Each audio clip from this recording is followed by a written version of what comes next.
Olá pessoal, tudo bem? Estamos iniciando aqui um novo curso, o curso de Saúde e Segurança do Trabalho, envolvendo os laudos obrigatórios que o órgão público precisa possuir, né, e observar, e os eventos do E-Social que vão se basear nesses laudos.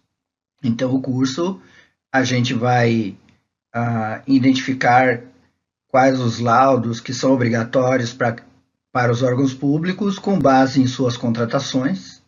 Nem todos têm que ter todos os laudos exigidos. Depende do tipo de contratação, depende do regime previdenciário, do regime trabalhista. Então, isso a gente vai trazer essas situações para vocês. E também, quanto aos eventos enviados ao social, também depende desses requisitos que a gente acabou de falar, dessas premissas, né, porque algumas situações dispensam o envio de alguns eventos para o social, outras obrigam. Então, isso que a gente vai ter que delimitar aqui no nosso curso e explicar para você o funcionamento e também o preenchimento desses eventos, para quando ocorrer você estiver bem preparado para o correto preenchimento e o correto envio, né, quando obrigatório para o E-Social, bem como possuir os laudos obrigatórios para não incorrer em penalidade, porque sem os laudos também eu não consigo cumprir o envio dos eventos para o E-Social. Eu vou colocar o meu órgão em risco, vou colocar o servidor em risco de não conseguir uma aposentadoria, de ter algum problema ali na sua relação trabalhista como um todo. Tá ok, pessoal?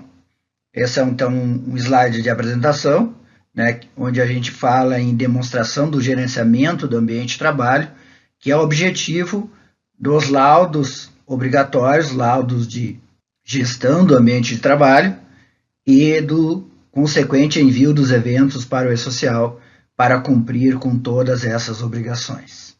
Para o cumprimento dessas obrigações, a obrigatoriedade para fins fiscais ela é prevista na Instrução Normativa 2110 de 2022. Obrigatoriedade quanto ao órgão ter que possuir os laudos ambientais, que tipos de laudos e quando que é obrigado a atualizá-los.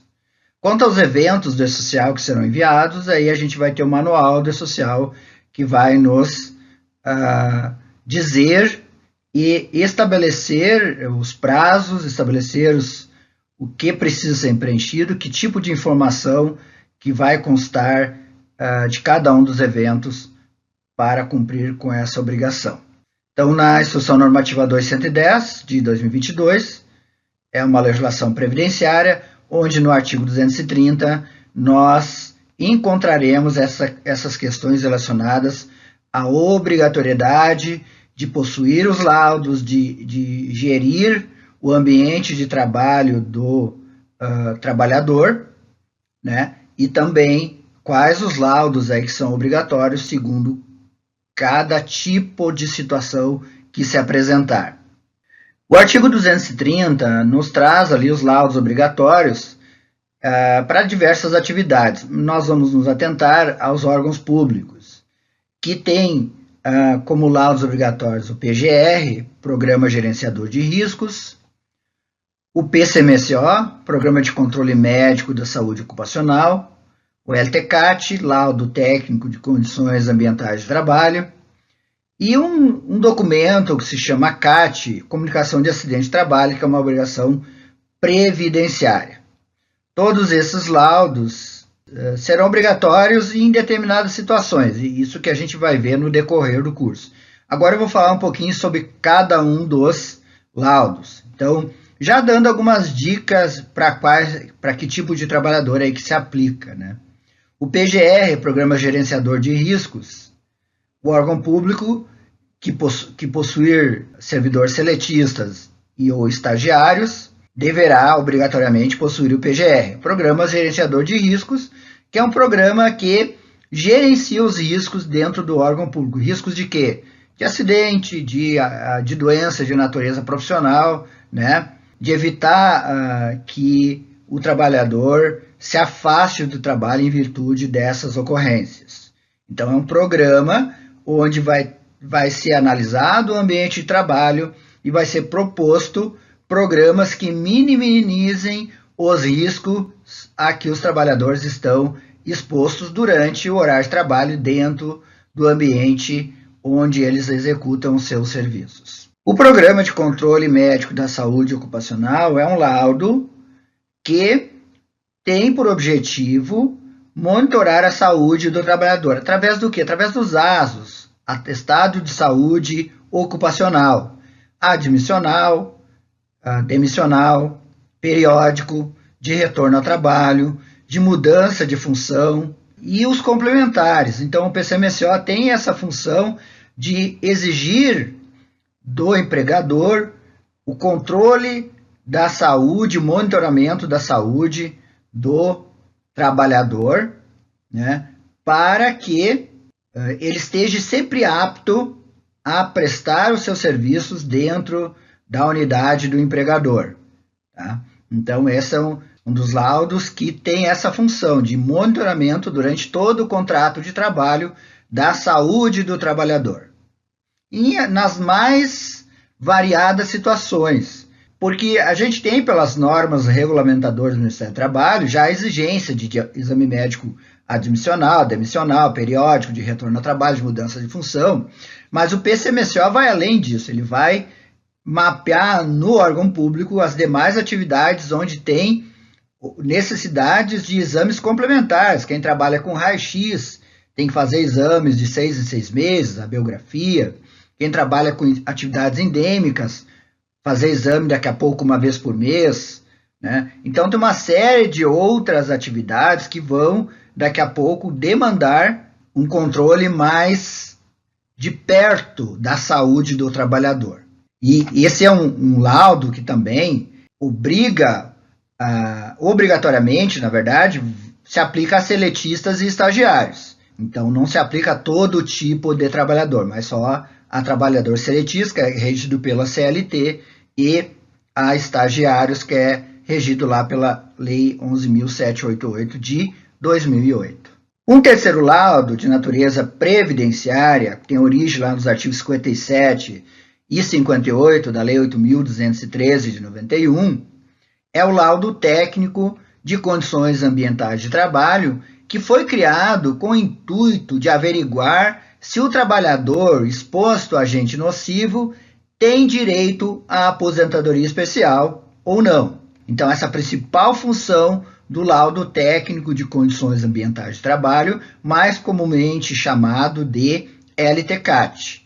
Tá? Então, esse laudo vai mapear a situação atual, no momento de elaboração do laudo, que aquelas atividades, aqueles trabalhadores estão expostos, e se essas situações lhes dão direito à aposentadoria especial ou não, e também se o órgão fornece algum equipamento que minimize essa exposição ou que elimine essa exposição do trabalhador, né? Tudo isso, então, fica definido aí no LTCAT, que é o documento esse que, para envio das informações do E-Social, porque abrange aí todos os servidores vinculados ao regime geral da Previdência, ele é o mais abrangente, ele vai ter o maior número de envios de eventos, porque todos os trabalhadores, todos segurados vinculados ao regime geral de Previdência, vão ter que ter envios de evento S2240, que é monitoramento do ambiente de trabalho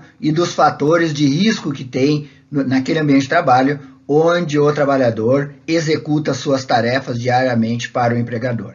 Já a CAT, Comunicação de Acidente de Trabalho, é um documento, na verdade, que agora também é substituído por um evento do E-Social, que comunica para a Previdência Social, Regime Geral de Previdência, o acidente do trabalhador. Mesmo que não haja afastamento do trabalho, é obrigatório o envio da CAT comunicando o acidente de trabalho do trabalhador.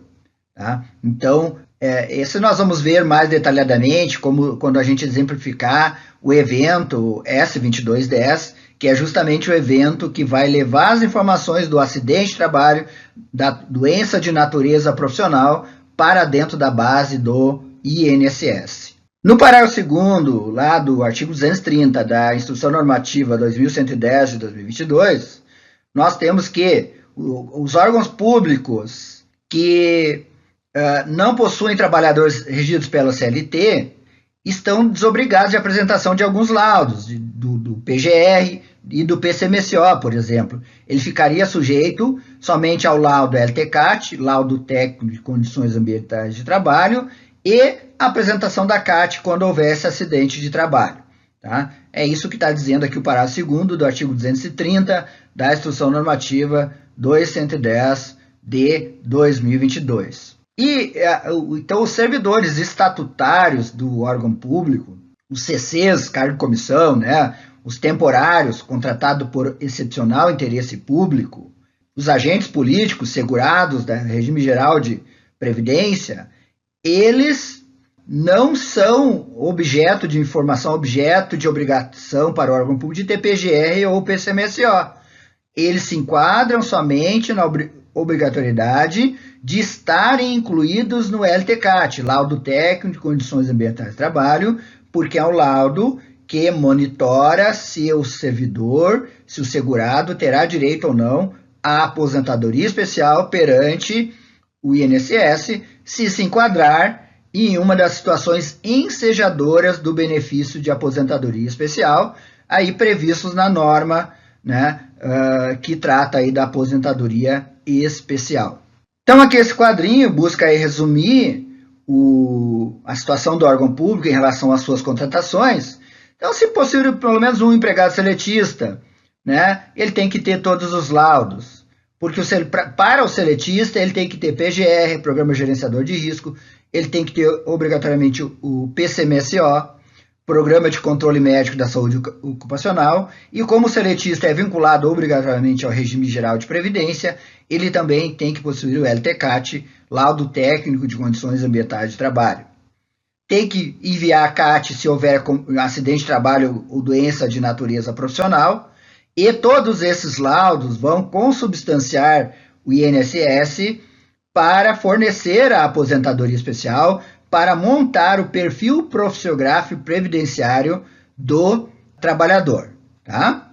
Então, essa aí é a questão dos seletistas, né, e de obrigatório de todos os laudos que a gente viu até agora, né? E então, tendo um trabalhador seletista, o órgão vai ser obrigado a possuir todos esses laudos. Então, se não possuir empregado público, ou seja, servidor seletista, então ele vai precisar possuir só o LTCAT, lá o TEC Condições Ambientais de Trabalho, a CAT, como preencher a CAT, enviar a CAT quando houver comunicação de acidente de trabalho, e o PPP será montado pelo INSS, não é o empregador que vai montar isso aí. Tá? E servidores efetivos vinculados a regime próprio de previdência estão dispensados de todos os laudos ou todos os envios de eventos do social, porque essa legislação se aplica a servidores do regime geral, servidores seletistas, e também, né, nós temos uma aplicação aí pela Lei 11.788 de 2008 aos estagiários. Então, se tem um estagiário, também vai ter que ter PGR, PCMSO, né, menos LTCAT, porque o estagiário não é vinculado a nenhum regime de previdência. Então tá, pessoal, vamos seguindo.